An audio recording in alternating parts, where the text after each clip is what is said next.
Hello everyone, Ralzines here.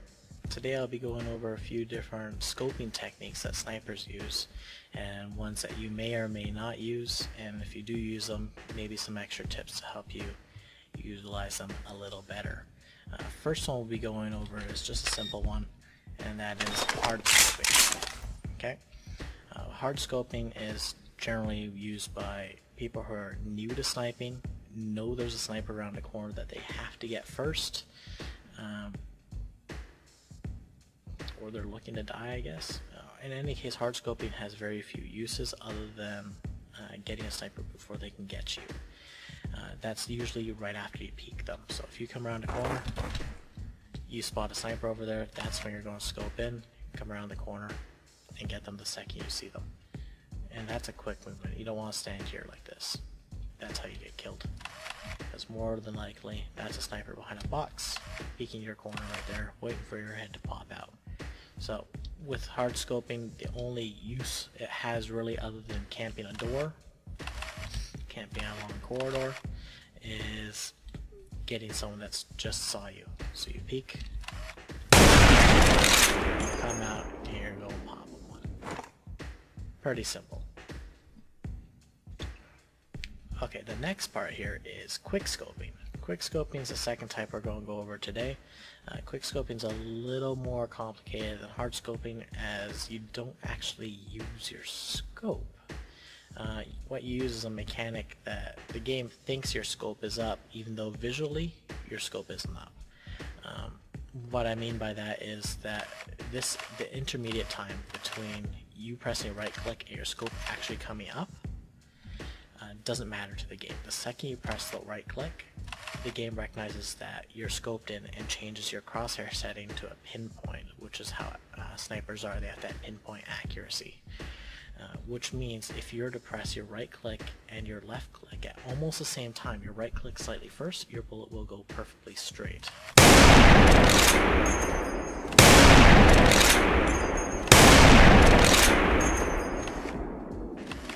So as long as I do those first, you'll see that they are perfectly straight. Now this can be used for most encounters. This is actually a widely practiced tactic by snipers that I imagine some people still don't know about, because I've seen more than one kill cam where someone jumps out and spends way too long finding the target, and next thing you know they're on the ground and their team has lost and hates them forever now, which could be quickly remedied just by learning how to quick scope. Now there's two ways to learn how to quick scope. One is to just kind of feel out where the center of your screen is, feel out where that name appears.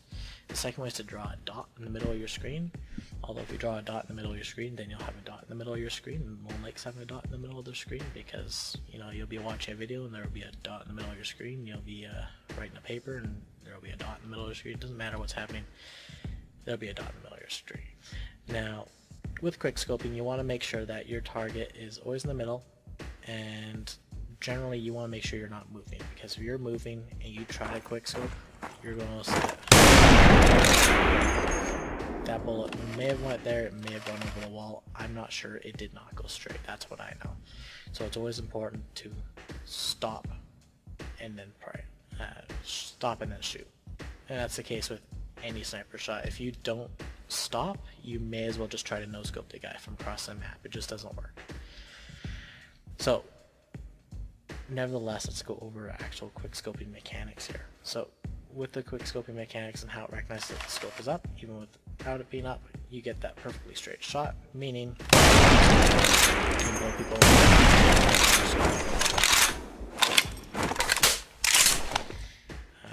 Now that's great with bolt action snipers. It doesn't work as well with semi-automatic snipers.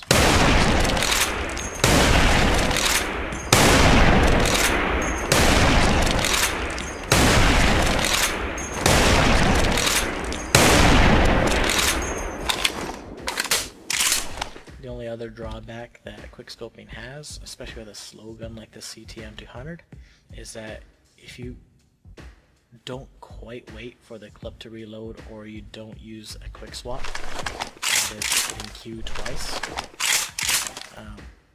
you have this chance of, instead of the scope coming up and registering that, it misses that. It doesn't have a chance to get to it because you're still reloading that round. You're still sliding the bolt in, and all you do really is a no scope, which is how I missed 2 of those shots there. That can be remedied by a quick weapon switch, but I generally don't do those because I generally don't play with these styles of rifles. So I'm not that great at them. Anyways, we'll go on to our third method here, which is drag scoping. You may have noticed my gun has changed since last time, because now it would be drag scoping. Drag scoping is a little bit different in that it's between hard scoping and between quick scoping. It's like a quick hard scope, if anything. When you have a big heavy gun out like a CT, like a JTAC or an AWP, it doesn't matter, an OP or a JTAC, they have that scope lag. Now, why is that bad for drag scoping? Drag scoping depends on your scoping instantaneous, like a CZ, a PSG-1, or an SR-25. Because your scope goes in instantly, if there's a moving target and you don't instantly get your scope on them, you have a little bit of time to correct.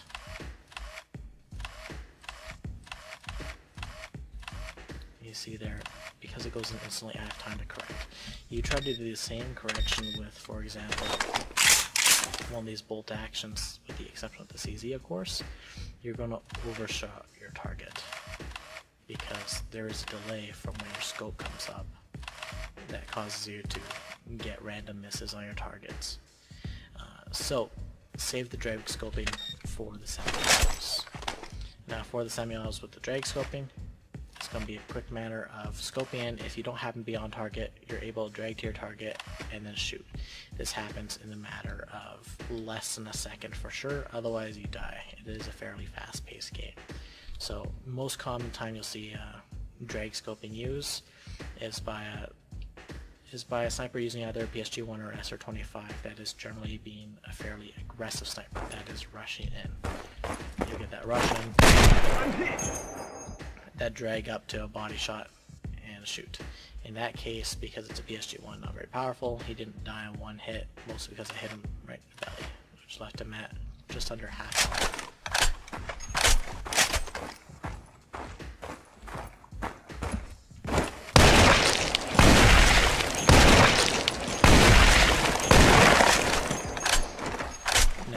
Drag scoping can be very useful for taking out swarms of people, for the main reason that because you're using a semi-automatic, you have a quick fire rate in comparison to other snipers. Now, this brings in another facet that I'm going to explain in a separate little section so I don't screw up. Now, unlike bolt action snipers, semi-automatic snipers aren't used as often because they're perceived as harder to use or less accurate. The main reason for this lack of accuracy is because unlike a bolt action, when you shoot, your scope doesn't go away. If you want to come back out, you gotta manually do it yourself. With the exception, of course, of the CZ. So if I were to do that same shot with CT, scope in, the scope came out for me.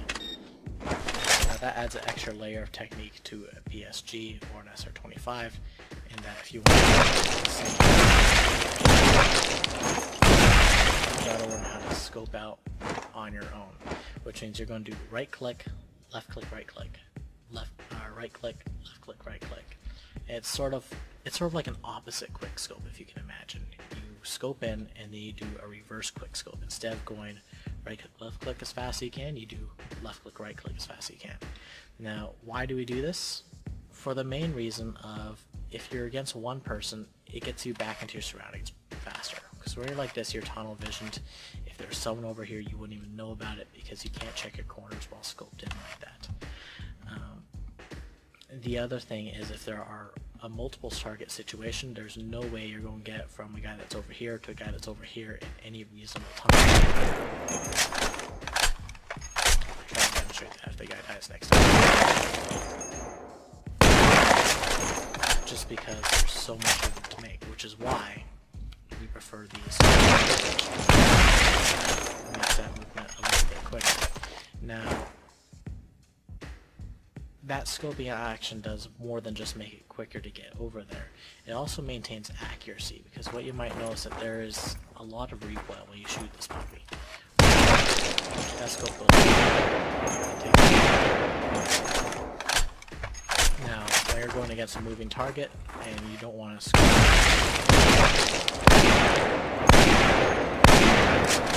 you start losing a lot of accuracy really quick. Even those last 2 shots, I was right on them, but because I'd let so much recoil built up, it didn't even hit them. But however, if we use recoil maintenance, we use accuracy maintenance by making sure we scope out every time. We ensure that our shot goes straight.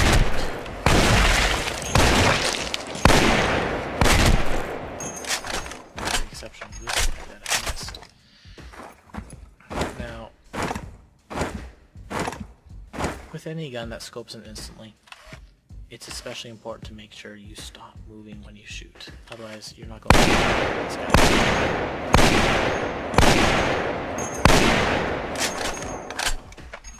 Like I said, with any sniper, if you move, you missed.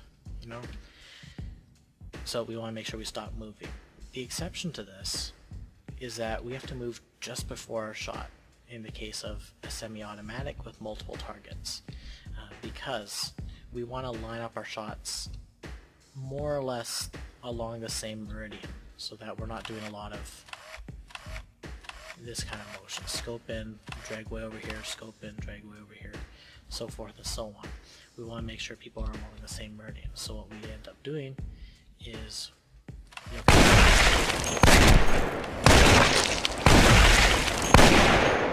while you're waiting for your next shot to be able to be triggered, I guess the cooldown between shots, you could say, that cooldown time, that half a second, that quarter of a second, we're going to use to continue strafing along the group just to make sure that we're lined up better, so we don't have as much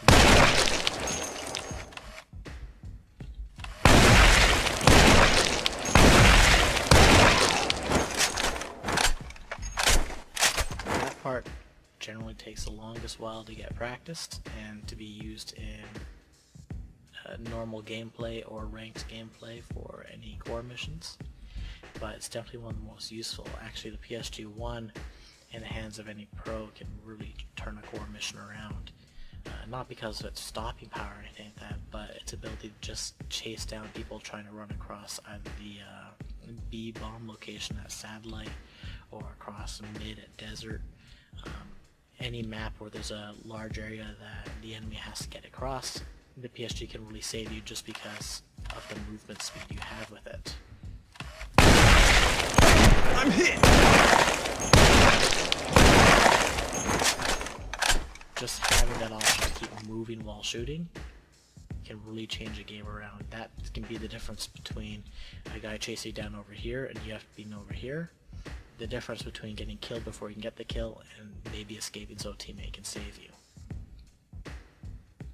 So yes, this has been my tutorial on the 3 types of scoping and why I prefer drag scoping and more advanced drag scoping. This has been Relazant.